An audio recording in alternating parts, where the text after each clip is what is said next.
begin with the new polling from the New York Times that shows 54% believe Donald Trump threatened American democracy when he left office. 51% believe he committed serious federal crimes, and 53% hold an unfavorable view of the former president. It is if the next presidential election were held today, 45% would support Joe Biden, 42% Donald Trump.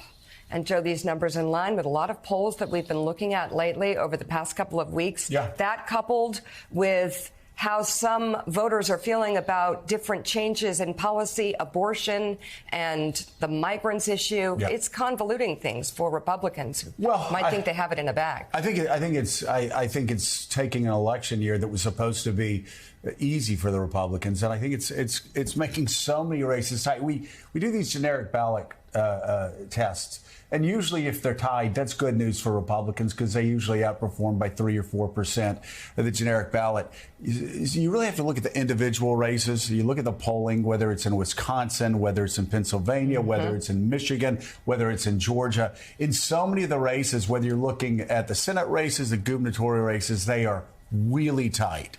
And so this is, I really think, whether you're talking about Arizona, where Masters is supposed to be way behind, or Pennsylvania, where Fetterman's supposed to be way ahead, if you're looking at Georgia, where the polls go back and forth, if you're looking at any of these states, in the Senate races, I think most of them are going to be Ron Johnson in Wisconsin. You look what's happening in Ohio. Those races are going to be tight. Most likely, unless something changes, we're going to be staying up late on election night trying to figure out who's in control of the United States Senate again. So it is tight. I will say, though, more interesting, this Washington Post poll actually seemed to lean more towards Republicans than the 4 or 5 polls we saw over the past week or so. The through line through all of those polls, a majority of Americans think Donald Trump committed a crime. A majority of Americans hold an unfavorable view of him. In several polls, his approval ratings dipping down into the mid to low 30s.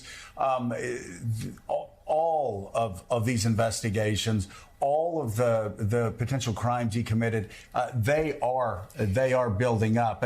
Here's a Washington Post poll. Again, I don't know if they sampled Republicans more. I don't know exactly what happened in this poll. You look at the trend line, it's still positive for Republicans. This poll, though, again, leans more towards Republicans than most recent polls, which really means absolutely nothing, because if you talk to anybody who understands politics in 2022, we have no idea actually what group of Americans are going to vote. And the big questions are you going to have voters that go out, and are they going to be voting economics? Right. And is that what's going to motivate them primarily? Is it going to be Roe being overturned?